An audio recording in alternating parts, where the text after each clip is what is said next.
mais ces séances sont si sensibles qu'aucun hyper n'a accepté.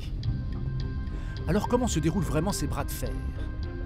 Au cœur du dispositif, des personnages discrets mais tout-puissants, les acheteurs de la grande distribution. Nous en avons retrouvé un. Il s'appelle Olivier Loriol.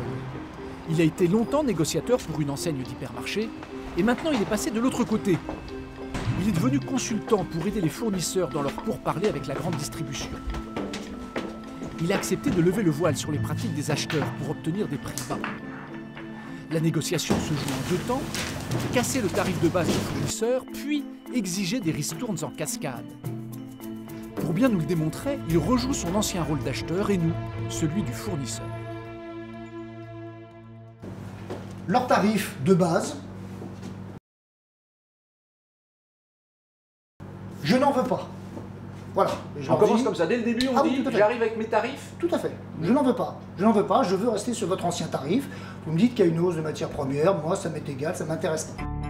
Prenons l'exemple d'un paquet de biscuits que le fournisseur veut vendre 1,10 € à la grande surface. L'acheteur impose une première condition non discutable, faire moins cher. Et la négociation débute à la baisse à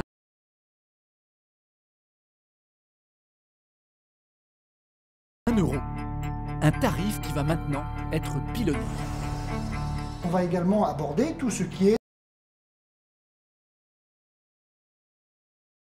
remise liée à la logistique d'une façon générale. Non mais la logistique c'est votre job, c'est pas le mien. Ah, c'est mon job, théoriquement, si ce n'est que je peux le faire plus ou moins bien. Si je n'avais pas d'entrepôt, cher monsieur, vous seriez obligé de livrer chaque magasin. Or, c'est donc un service que je vous apporte en vous faisant livrer sur un entrepôt. Donc, ça se rémunère. Ah, vous allez me faire payer votre entrepôt? Bien évidemment. Vous avez bien entendu. L'hyper loue au fournisseur ses hangars où il va stocker ce qu'il lui a commandé.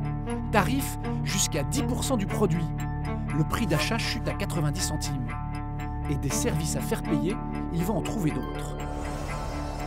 Mais il y a en tout cas 2 outils que je vais vous proposer. Ce sont les outils dits de merchandising, c'est-à-dire votre produit m'est sympathique, j'y crois à votre produit, et en plus vous êtes prêt à payer 3% du chiffre d'affaires pour être à la hauteur des yeux du consommateur. Ça se paye. Ça se paye. Jusqu'à 3% du prix d'achat.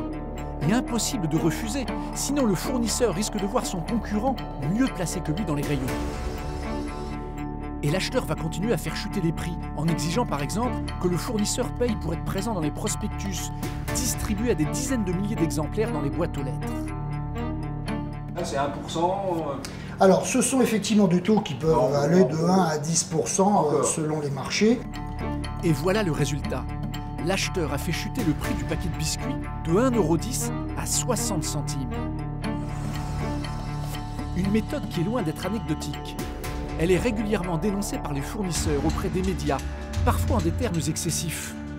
Grande surface, le dossier noir, comment elle raquette les entreprises.